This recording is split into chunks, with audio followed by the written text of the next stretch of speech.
And today's program, What is Next? The Trend in Latino-Jewish Relations, is been broadcast live from this room, from Washington, D.C., as part of the American Jewish Community Live series, generally supported by AJC President Robert Ellman. Mr. Ellman, thank you so very much for allowing us to spread this word in such a wide fashion. This program brings key thinkers of American Jewish community and the Latino community to this audience in person and online. And if you're joining us online, we encourage you to submit your questions to the speakers through the online moderated chat now in progress, or by emailing to questions@ajc.org, questions@ajc.org. These questions will be passed along to our speakers, to our guests, and will be part of the program today. So, gentlemen, thank you very much. Welcome. Mr. Cisneros, I never know if I should ask to tell you Mr. Mayor, Mr. Secretary. Can I call you Henry? Henry works. Can you tell us what a recent survey found that in both communities there is a lack of familiarity on what the other community is about? What can we do now? What is the way? Project Interchange has been bringing Latino leaders to Israel for a long time. How can we now spread that word in a more wide fashion and bring more people into this? Armando, first of all, thank you for your many years of informing the Latino community, 25 years in media and news gathering and delivery. Thank you. Thank you. And for those of you who don't watch Spanish television, he is a regular presence on the network news, as well as special programs like the Sunday morning Al Punto program that Jorge Ramos, by the way, Jorge Ramos, the anchor at Univision, regularly polls as the most trusted person in the Latino universe over political figures and everyone else. There's a kind of an under-the-radar screen dimension of life in America, which is Latino life as carried on Spanish media. Sure. And Armando's a very important part of that. Thank you, David, also for your leadership of this cause through the AJC and the rest of the team. One of the things I've not mastered in life is the ability to say no to Dina Siegel. So I find myself in many, many commitments and many, many places because Dina calls not just once, but 5 times before we... That makes 2 of us.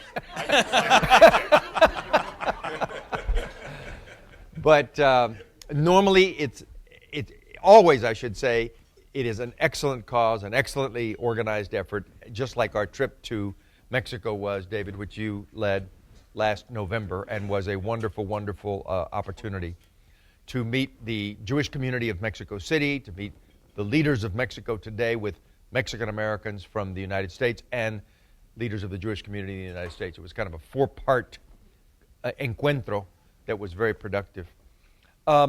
It may be that many Mexicanos, Hispanos in the United States would say that they're not familiar with the details of Jewish life when asked in a survey format whether they feel familiar. That doesn't surprise me.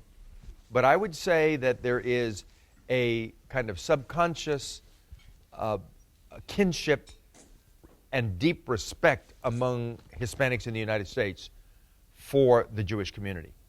I think it derives from a number of things. One of those things is the deep religious character of Hispanic life, which is taught through our various faiths and churches, its relationship to the Jewish faith. Every Sunday in the Catholic Mass in the United States, which, by the way, the Latino community is the fastest growing segment of devout Catholics. Earlier, Saul was talking about underrepresentation. There is not a single Hispanic cardinal in the Catholic hierarchy in the United States. A vast oversight, given the devotion and faith of Catholic Latinos, who are not just numerous, but traditional in their devotion. So this is a really important thing. In any event, in the Catholic Mass there are 3 readings, the first of which is from the Old Testament. The next is which is from the New Testament, the Acts of the Apostles or something, before the Gospel. The third reading is the Gospel itself, one of the 4 Gospels. But the first reading from the Old Testament generally has some relationship to the story of the Jewish faith or Israel itself. There's amazing how many places the Old Testament, Proverbs, Psalms, and others speak specifically of Israel, ancient Israel, but Israel. So, as I know the Latino community, I live in one of the most densely populated Latino communities in the west side of San Antonio.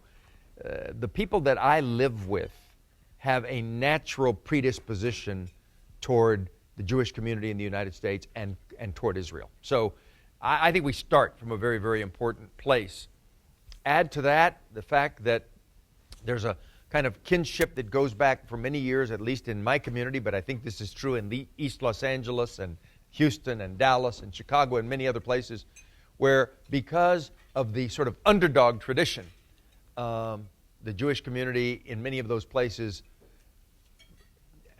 sort of came up as the underdog, and as it grew in significance and power and wealth, remembered those roots and took care of other underdogs. And I know in the San Antonio case, my earlier supporters, as well as people who came before me, Henry B. Gonzalez and others, were leaders of the Jewish community. There's a family in San Antonio, the patriarch of which is now 99 years old. His name is Bill Sinkin, and he was Henry B. Gonzalez's primary supporter. I mean, closest supporter in every way from the very, very beginning. The powerful Latino organizations in our community, like the Mexican-American Legal Defense and Education Fund, LULAC, Southwest Voter, all of which started in or around San Antonio, had the support of people named Herky Bernard and Bernard Lifshutz and others who either as lawyers or just as community activists breathed life and confidence into the organizers of those efforts. So we go back a very long way in our communities, and that is, I think, well-seated, well-planted, and something to be built on. To go to the question, what can we do going forward?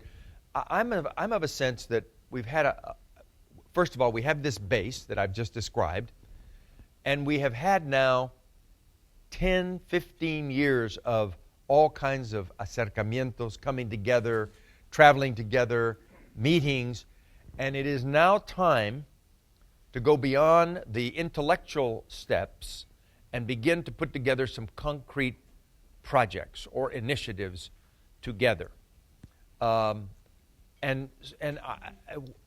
Will that persuade the larger group of Latinos? In my opinion, nothing succeeds like concreteness. Nothing succeeds like results. And to the degree that leaders in the Latino community are able to join with leaders in the Jewish community and do some things together and offer up some concrete examples of what it means to work together, the time has come to do that. Yeah. I think the time has come to do that in education. The time has come to do that in immigration. The time has come to do that in some areas of kind of economic empowerment, which are of joint interest to us. And clearly, the time has come to do that with respect to Israel. I know that Israel is the kind of central international concern of the American Jewish community, and Latinos are evolving and maturing politically sufficiently that they will be a force that can be positive in that regard, and we need to step up there and put it right in the mix. So that's my sense. A long-winded answer. I apologize for it, but that's my. But it sends a very good foundation, David, isn't it? Because now identifying one issue as Henry says, will be really the way of having the Latino community who's not familiar with the Jewish community and vice versa to join together, to be partners in that issue. And Henry identified several. One of them being immigration and being in the discourse of the nation today.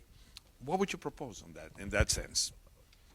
Well, first of all, Armando, let me also welcome everyone and thank you for your role. Thank you.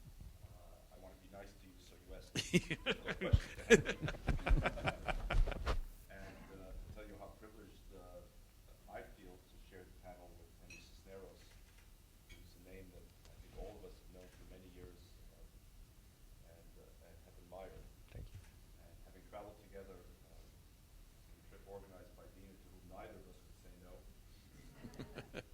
in November, I think we really captured the essence of what cooperation can mean in this quadrilateral agenda that we had that Henry described earlier. And I also just want to let you know that if you didn't recognize it, this is a Mexican tie. It's a piña cobalín. Piñeta cobalín. So, So is this. Unplanned. I get no percentage. But if we're looking for new frontiers of where to cooperate, I would say clothing may be one, beginning with men's ties. If you like either or both of our ties, we can tell you where we bought them in Mexico. But I'm very proud of AJC for operationalizing a set of beliefs. And the beliefs begin with the fact that at AJC, for us, freedom is everyone's business. And no one is truly free, and no one is truly equal until we are all truly free and truly equal.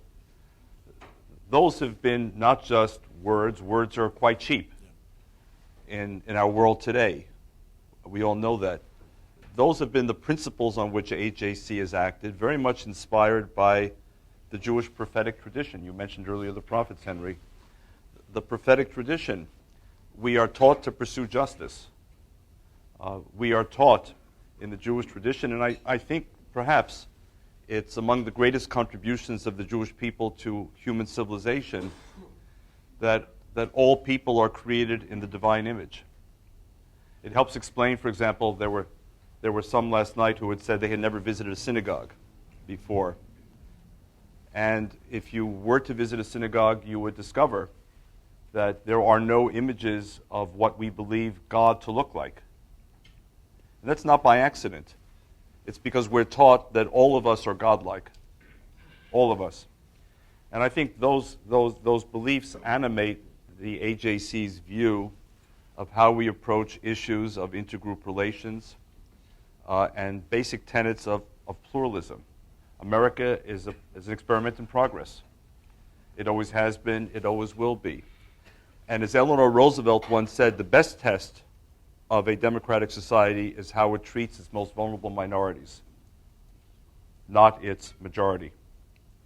And I think, therefore, for us, it's extremely important to engage with the Hispanic communities for reasons of these prophetic beliefs, but also, quite frankly, and much more simply, because we're increasingly becoming neighbors and colleagues. And I think as we look to the future, Armando, to some extent, the issue will begin to answer for itself as the children and grandchildren of the immigrants. The kinds of stories we heard at last night's dinner at the Capitol building in the presence of members of Congress. Remarkable stories of single mothers coming here with large families and very little education, and producing children who are sitting in this room who've been confirmed by the U.S. Senate for the positions they currently hold, and who've attended some of America's finest universities in the process. So I think to some degree, as our children meet increasingly in those settings, on the campuses and in the workplace, the problems will in a way answer themselves, but that's not sufficient. because we have immediate issues, Armando, and I think the most immediate issue, obviously, is the issue of immigration reform. I'm a nonpartisan. I won't ask Henry Cisneros if he is too. I make no pretension to be nonpartisan.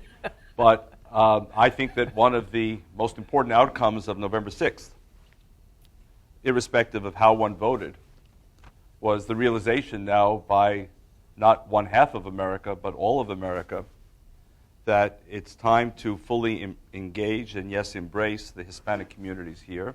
And to do so means to address the issue of 11 million people who've been living in the shadows, which is something that is incompatible with my understanding of America.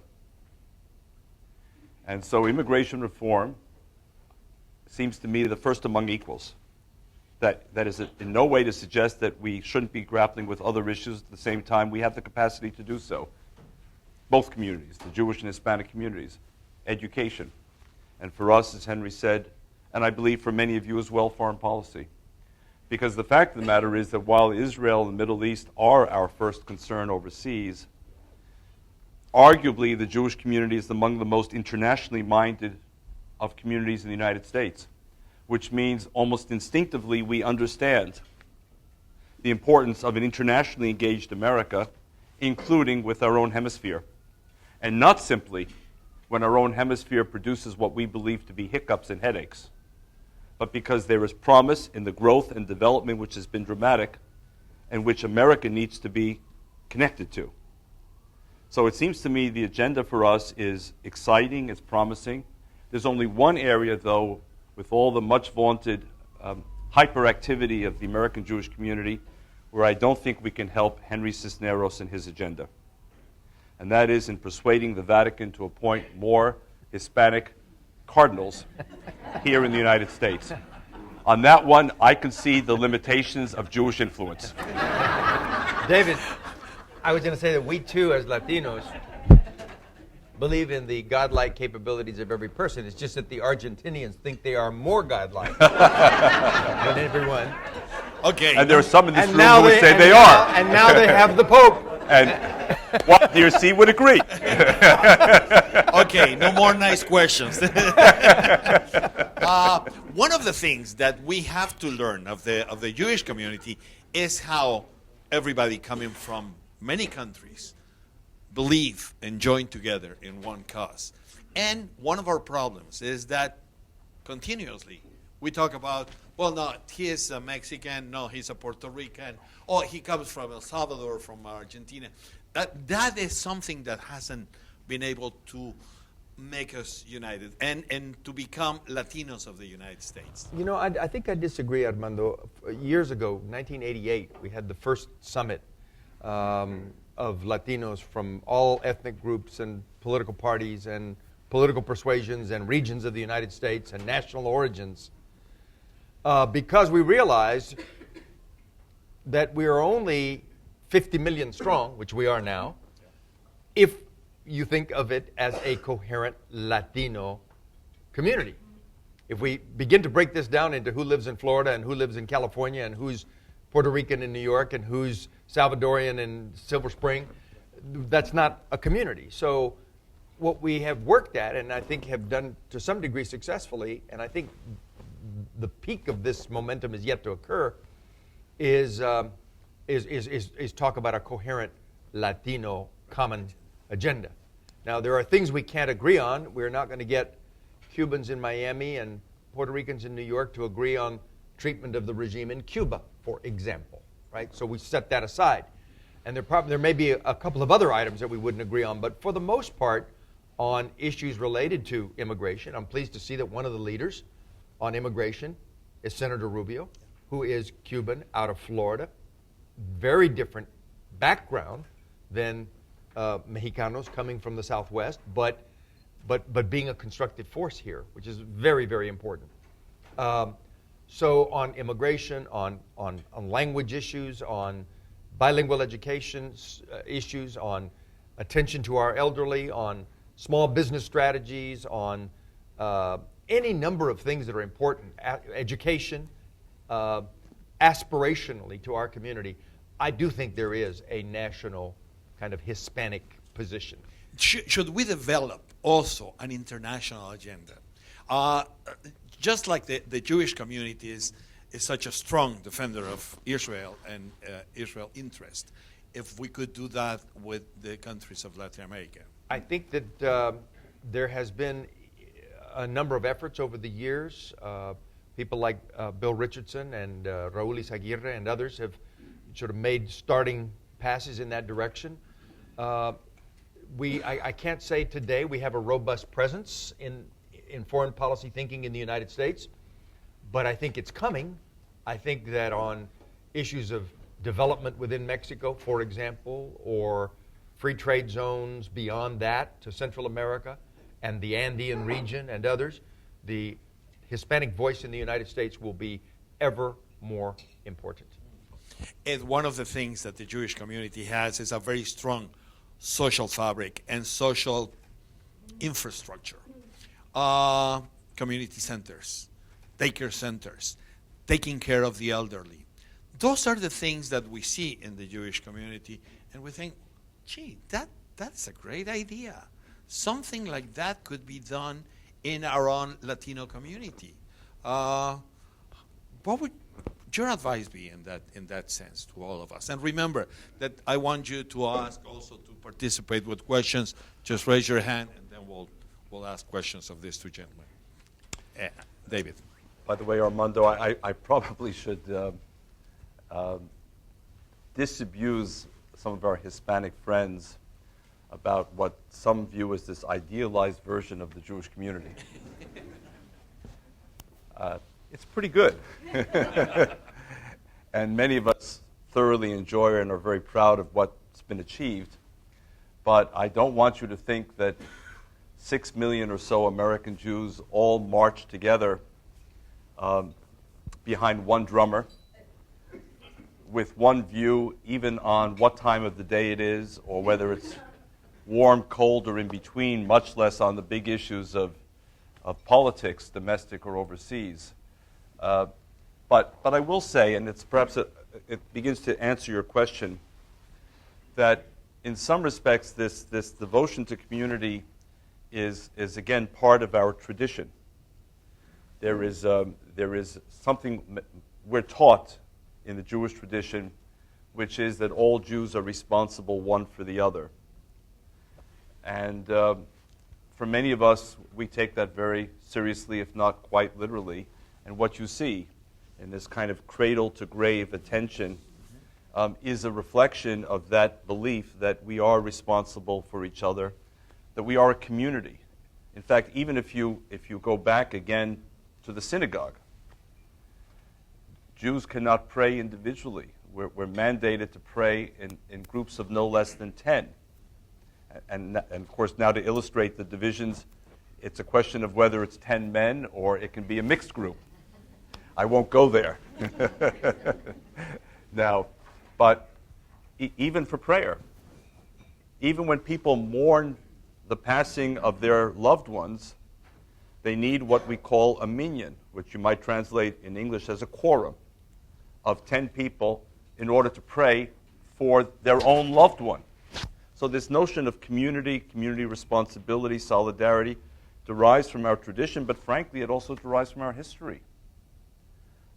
I mean, it wasn't always that the Tsarist regimes in Russia or the other regimes operating in Poland, Romania, and elsewhere where many Jews lived were overflowing with public policy initiatives to support Jewish well-being.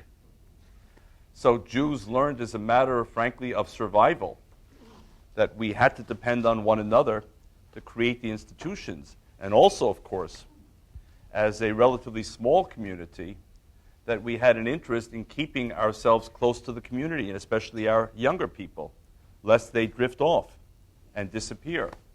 So I think that what you see as an infrastructure in America is really explained by these various factors. Number one, the sense of all Jews are responsible one for the other. Number two, that we've had hundreds, if not more, years of having to fend for ourselves and rely on ourselves for the institutions that keep us whole as a community and well as a community and respectful of everyone from cradle to grave. And that said, Armando, of course, if there are elements of it that can be shared with other communities, including the Hispanic communities, then by all means, that's an easy one. That's a very easy one, recognizing at the end of the day that nothing is necessarily duplicable. Everything needs to be customizable. But there are elements in this experience which, of course, might well be customizable. Right. And then, Armando, yeah, if I may, please, at the risk of being coarse, because I want to talk about a couple of the larger architecture, if you will, of our relationship. And to do that, I have to be very kind of worldly and political in my design here. First of all, the Jewish community has done well in the United States and survived all over the world because the community understands how to survive as a minority in another culture. 6 million Jews in the United States, 50 million Latinos. As the Jewish community thinks about its future and extending its relationships, it makes sense to relate to a population that has compatible values and is becoming one of the largest forces, fastest growing force for sure, but going to be very, very large.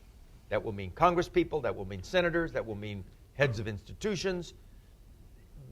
That, it seems to me, makes a lot of sense, right?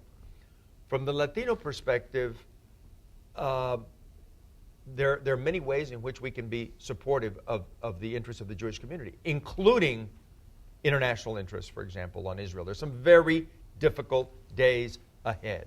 Who knows where this thing with Iran is going, their nuclear capabilities, and so who knows where that's going and what kind of support will be needed in the United States.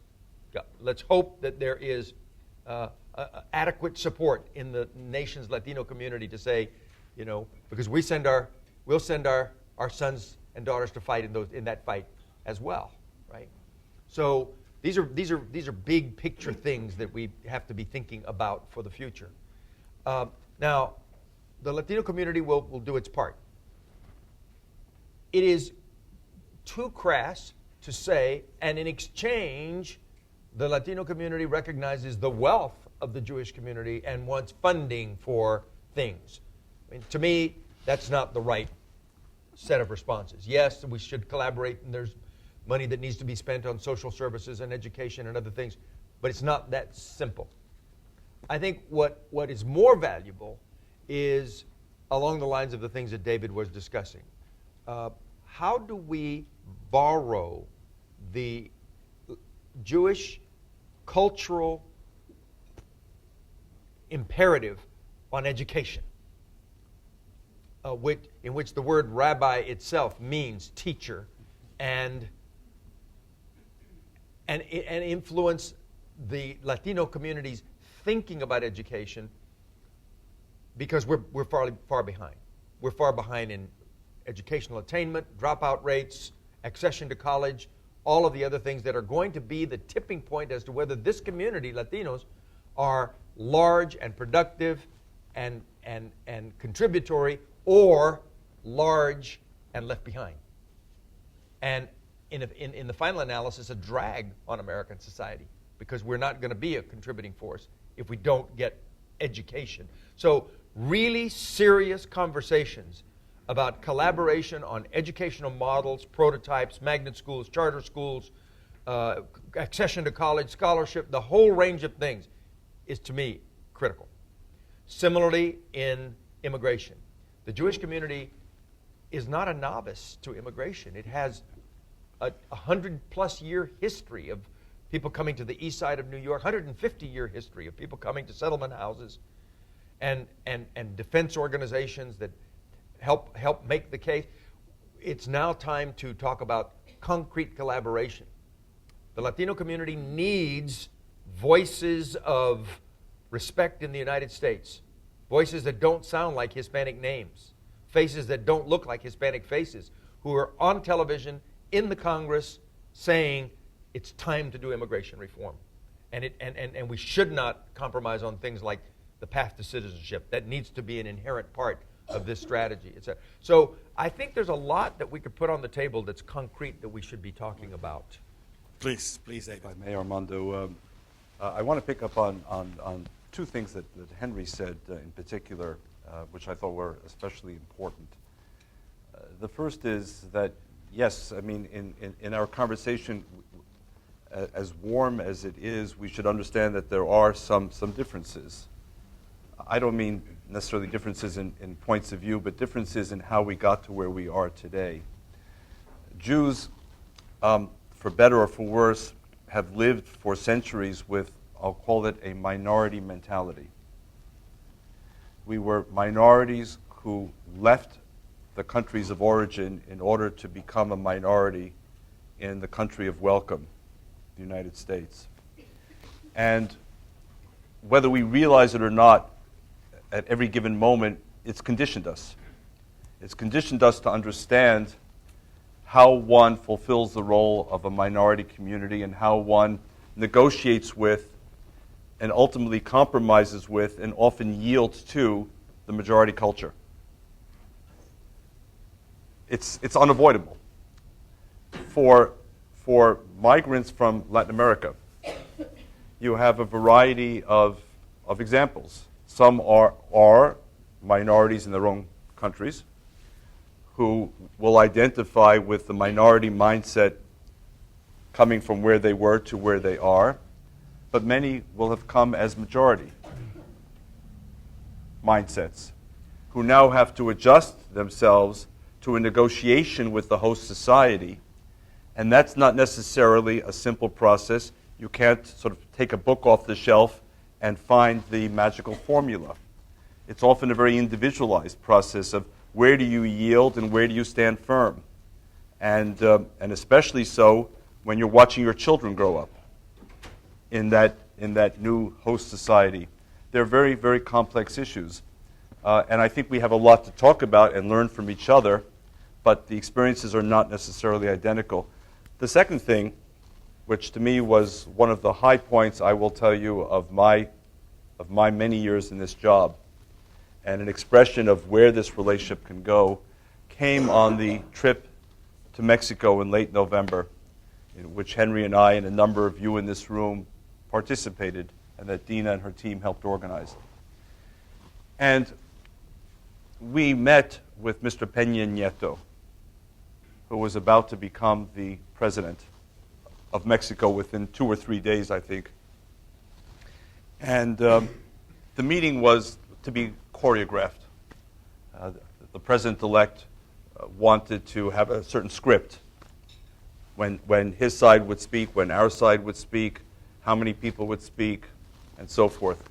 And so when, you'll remember this, Dina, when we sat together to organize our side of the meeting, meaning our side, the Mexican-American leaders and AJC, one of the issues, of course, we wanted to raise with Mr. Peña Nieto was the subject of Israel. And what, to me, was powerfully moving was that one of our Mexican-American friends said, "Allow me to do that." In other words, I'm not going to ask AJC to present to Mr. Peña Nieto why Israel should be important to him as the incoming president of Mexico. You know, that's fine, and I'm sure you guys will do a good job, but what's new? Jews asking a president of Mexico to support Israel. So let me do it, he said. And he had been an alumnus of Project Interchange, AJC's program to bring people to Israel. And to me, in the business of global advocacy now for several decades, to see a Mexican-American leader turn to the president-elect of Mexico and say, "Mr. President-elect, I want you to support the state of Israel because I, as a Mexican-American, believe in the state of Israel, and here's why you should," spoke to me powerfully about the potential for the relationship on both sides and where it can go. I have every reason to believe that the president-elect was moved by what he heard. and most importantly, by who said it. And I was going to ask about trust, and that pretty much answers part of that question. Though we'll come back to that issue, but we have a question here.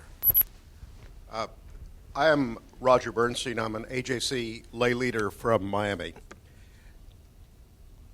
Jews have a lot of experience living in the diaspora, and as David said, we've done it for a long time.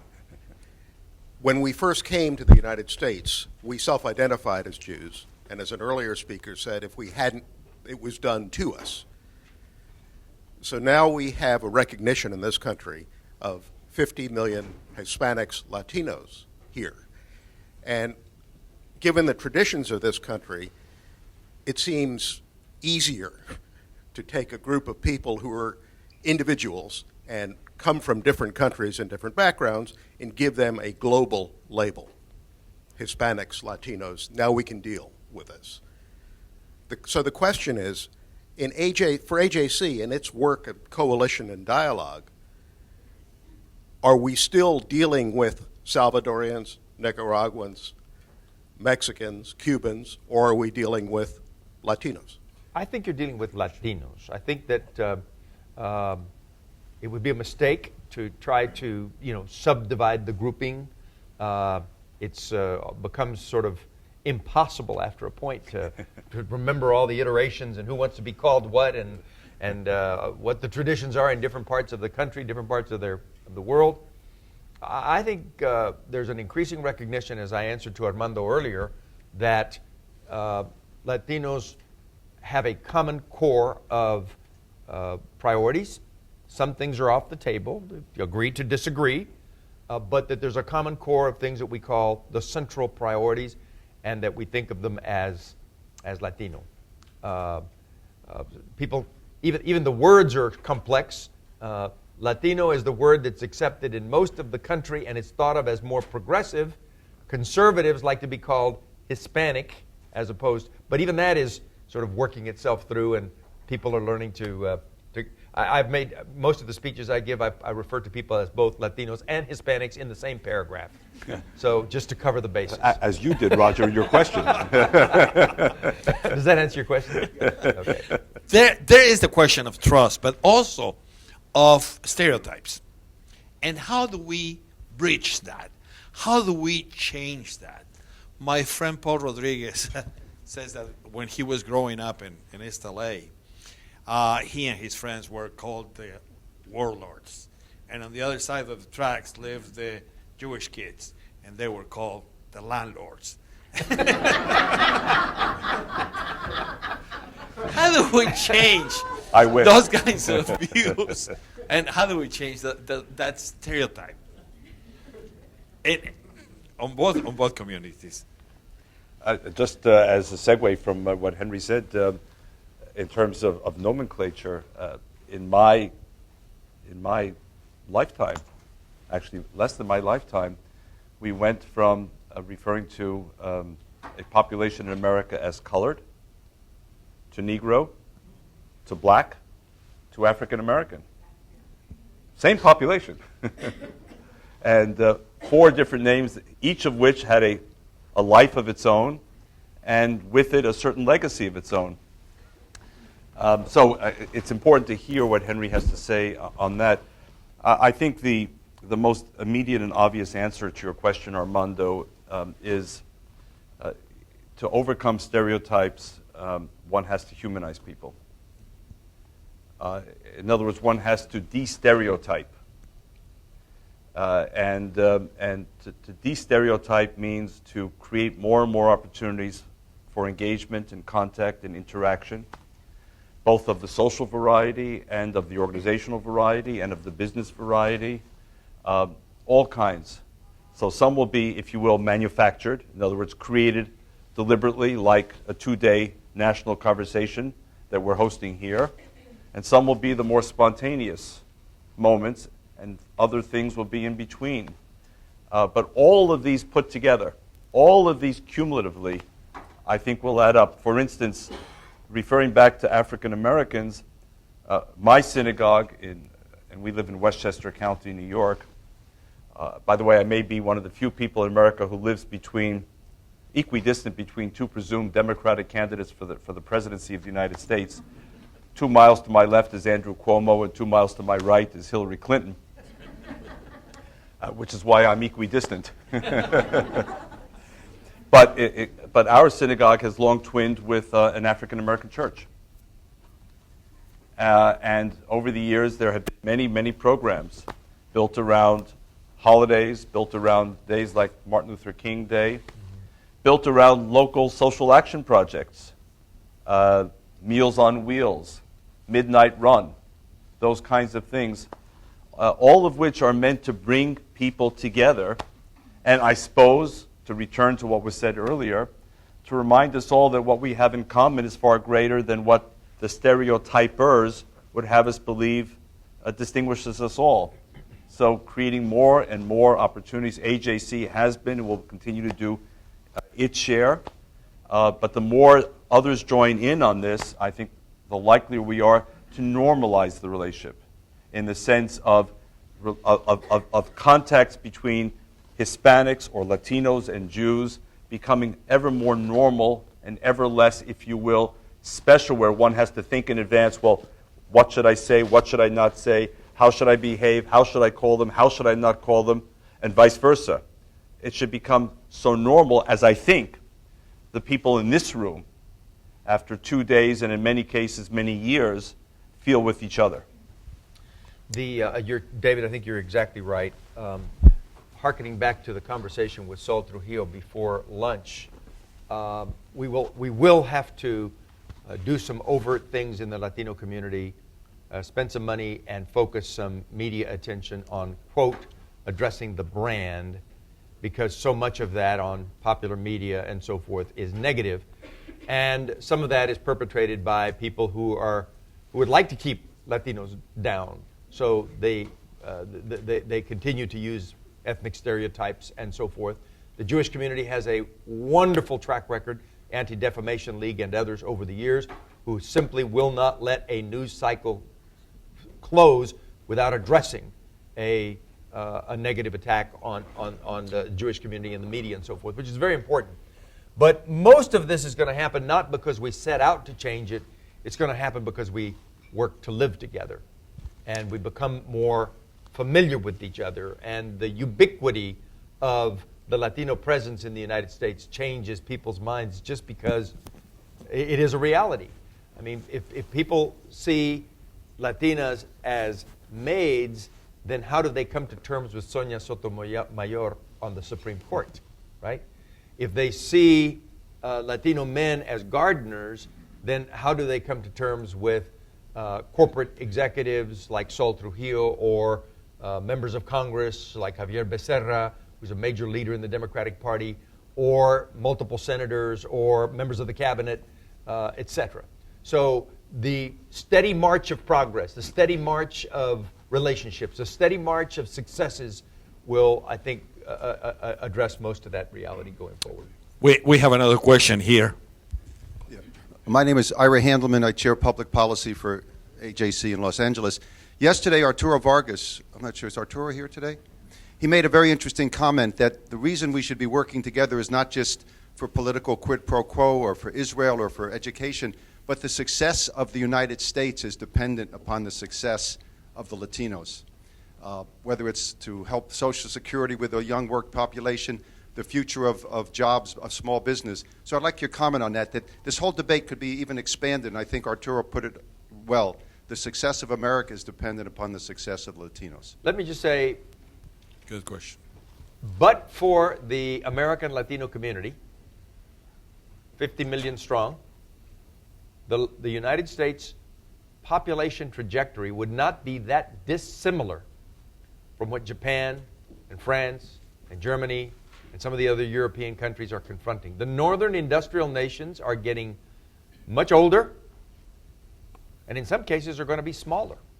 Japan is actually losing population now because it is not an immigrant country.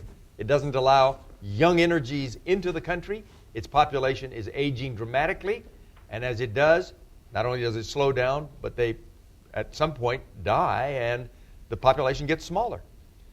Countries like Germany and Spain and France have huge issues before them, not just with their aging population, but because they've not been immigrant countries, they don't have immigrant policies that integrate people into their society. So Algerians in France, Turks in Germany, Moroccans in Spain, huge issues to come.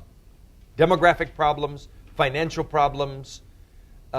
These nations are going to be less strong. They're not among those with the trajectory of world dominance that the Chinese, the Indians, and others, Brazilians and others have because of these demographic realities. The United States population would not be that different except for the immigrant tradition and particularly 50 million Latinos who are the youngest population in America. They are the workforce of the future. They are the manpower of the future for things that require human capital, like the military, for example. Right. They are the workers that contribute into Social Security so that future generations can enjoy a robust Social Security system, et cetera, et cetera, et cetera. They are, in many, many ways, the demographic salvation of the country. With the one big caveat that if we don't educate that population, then it will not be able to make the contribution that is required for this positive trajectory to play out. So, to me, if you wanted to pinpoint one aspect of the American story, one aspect of the American challenge, one aspect of the American demographic reality, you would say, let us focus on these immigrant Latinos, immigrants generally, but immigrant Latinos, because they're by far the largest number of immigrants in the country, including the undocumented, the 12 million undocumented, who will sooner or later be legalized, not yet citizens, but legalized, and let's figure out how to make them productive, contributing, tax-paying, income-generating citizens, because that is the salvation of the country. As I was telling you at the beginning, there are people following us live online and also sending us questions on questions@ajc.org. And Ozzy asked of Mr. Cisneros, how would Mr. Cisneros classify grassroots Latino attitudes on Israel? Are they still underdeveloped, he asks. Probably underdeveloped, but as I said earlier, I think latently positive. That is to say, we start from a positive position for biblical reasons, for reasons of affinity with the Jewish community in the United States, and even because we tended to favor the underdog story of Israel itself, a lone democracy in a foreign setting, in a hostile setting, ally of the United States with a long tradition, a biblical tradition, a 2,000-year, 4,000-year tradition. I think we start from a premise that Latinos are very persuadable on Israel. Personally, I would say, and as I say, I live in a community where my attitudes are forged by the people I'm around, not just by what I read or what I've studied. And I must say I have a inexplicable loyalty to Israel that is unshakable. There are few things in my life that I would say I would die for that cause, but I think Israel is one of those in my life.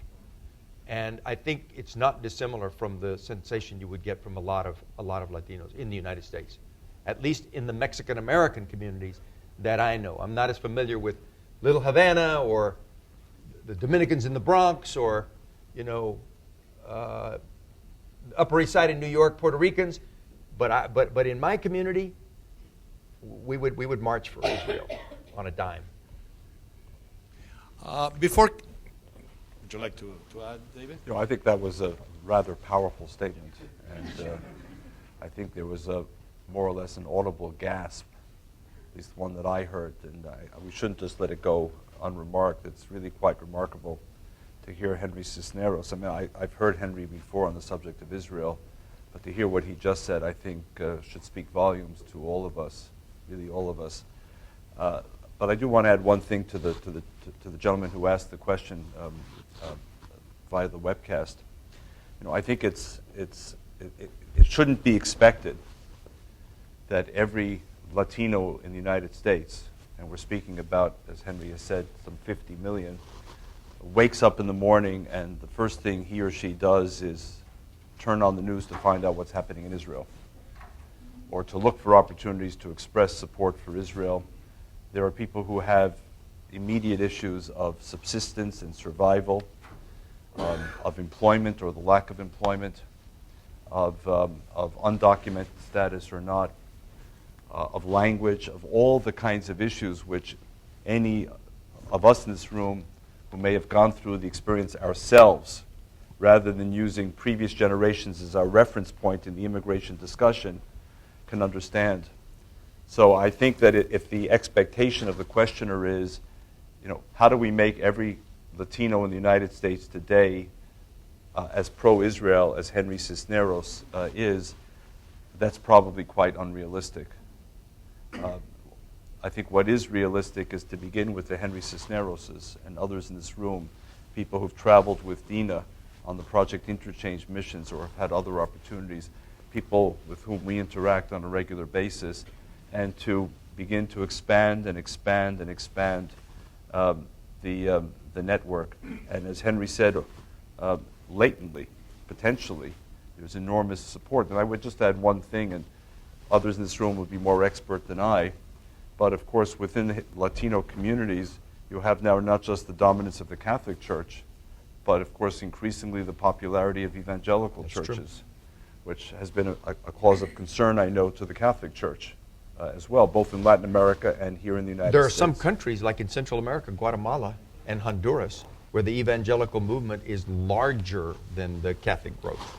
So I mentioned that. I see Mark Diamond from Los Angeles. We've had a very extensive program with many Latino Protestant evangelical clergy for whom Israel and support for Israel for a variety of reasons is very much in their theological bloodstream. So in that case, it's not passive, it's active. So when we speak about the Latino communities again, here we should not be speaking about a monolithic community by any stretch of the imagination, even with regard to Israel. We have the Henry Cisneroses, we have the clergy, Mark, that you and your colleagues work with in Los Angeles. We have a variety of constituencies, many of whom are on board, and more of whom, I believe, with the passage of time and engagement, can come on board. Because I'm a Latino, I'm probably more sensitive to this than most, but when I watch PBS NewsHour, and at the end, every night they run, or every few nights, they run the scroll of who's been killed in Iraq and Afghanistan, I look for the names. And every time there is an Hernandez, a Gonzalez, a Rodriguez, a Martinez in that list. If there are 5 names, one of them will be. Absolutely. Almost every time. This is the future of who we're going to put in peril. And these are and one thing you may not know, those of you who are not Latino, about the kind of patriotism and military record and military service of the American Latino community, it is truly impressive. More medals won for valor per capita than any other group in the country. When young men sign up for the service, they sign up for the combat arms. They want to be a Marine, It's just something about the sort of macho roots of the culture, but that's where they want to go. All I'm saying is, we're not talking here abstractions. We're talking about real people put in peril for the American interests, right? For U.S. interests, and I know that includes the defense of Israel. Before coming here, I was with a good friend of many of you, Eric Garcetti. He is running for mayor. Running for mayor in the city of Los Angeles, with very good possibilities of becoming the next mayor. And the curious thing about Eric is that he's running as a Latino Jew, or a member of the Jewish community and the Latino community. His father is from Basque heritage through Mexico, and his mother is Jewish. Very true. That's my understanding. Yeah, it is. And one of the things that Eric was sharing with me was his concern. and including in his platform some kind of economic development that will make sure that when there is this legalization program that everybody is hoping that will come with the new immigration legislation, that everybody is included in that sense.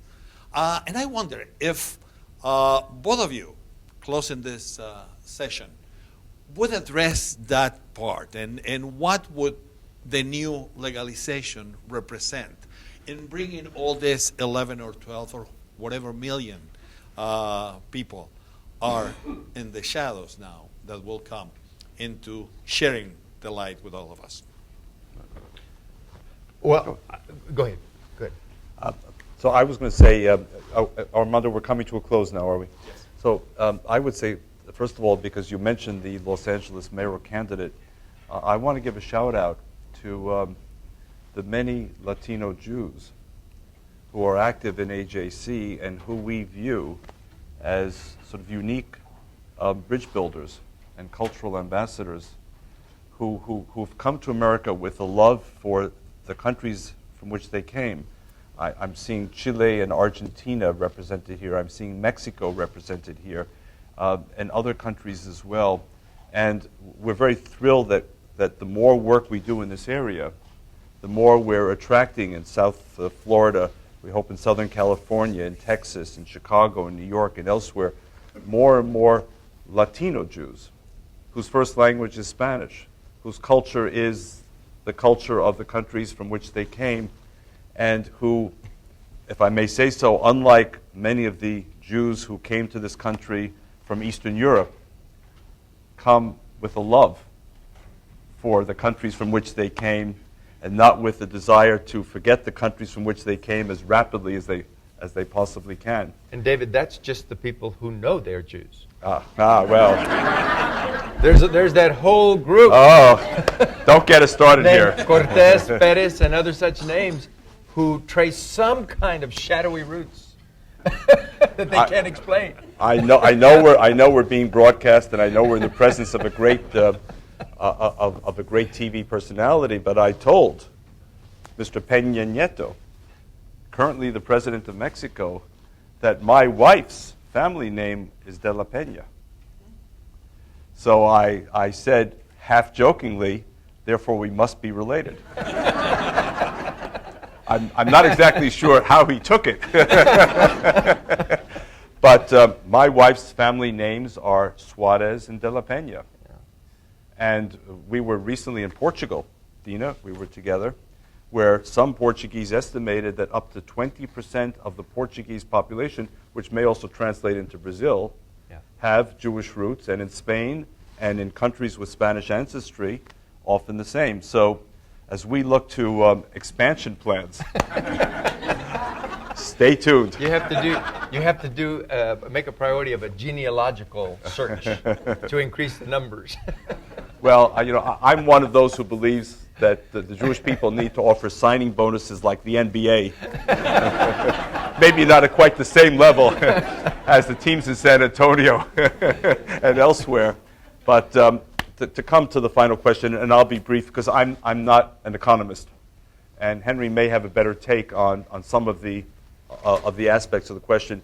But for me, and I've said this more than once in audiences like this, immigration reform is about two things. It's one about doing justice to the 11 to 12 million people who are here and who have been living in the shadows all these years. It's also about doing justice to America. It's also about realizing, as I said earlier, the promise of America. It's also about trying to make whole this country for all the altruistic and idealistic reasons that for many of us continue to make America the aspirational shining city on the hill. And then when you couple that with what Henry said earlier, the demography, the economy, the military, all of the other aspects which are so tangible, it makes me very bullish on America's prospects in the 21st century, and frankly it makes me reject the declinists. That whole new popular school of thought that says that inexorably, inevitably, for reasons A, B, C, and D, America's headed downwards, and this will be the century of others. We may share the century, but I believe in the regenerative power of America, and I believe that immigration, and immigration in this case begins with the reform of the flaws within the existing system that have created this problem, is the first step to the regeneration of America and its greatness in the century to come. Thank you, David. That's a very important point. Armando, when, because it is going to happen, those 12 million people are, quote, legalized. I don't know that they'll be put on a short path to citizenship, but that's the debate. But there's virtual consensus on the need to create some kind of a work-related legalization structure. There will be huge economic impact from that, because suddenly people can work and get a decent salary as opposed to being hiding in the shadows, afraid that they're not going to get paid on payday, and the immigration is going to be called just at the moment that they're going to get their paycheck, and all kinds of abuses, and they'll be able to live in the open and rent places instead of having to crowd 15 guys into a hovel in communities all across the country, and they'll be able to bring their families and have economic transactions of a normal nature. It's going to be very, very, very important, very dramatic, I think, economically, and it will change a lot in many places in the country. The other piece that has to be attached to that, the technical aspects of legalization, is overt strategies to encourage integration into American society. So we're going to have to do a lot more along the lines of English classes, a lot more to help people understand financial literacy, a lot more to help people understand how do you have children succeed in school, because it's different in other countries. How do you teach nutrition and health so people can live healthy lives? So the institutions that existed in the last century, and which the Jewish community was a major part of, and which was part of the American progressive tradition, people like Jane Addams at Hull House in Chicago, the Upper East Side of New York, we'll have to replicate many of those institutions to integrate this coming generation of Latinos into American society.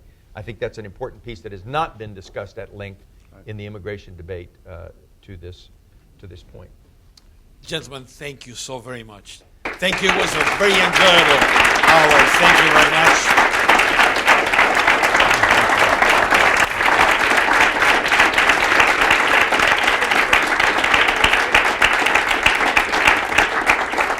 This concludes this live broadcast. The good news is that we can go back and view it anytime we like at live.ajc.org. And with that, thank you very much. Thank you. Good.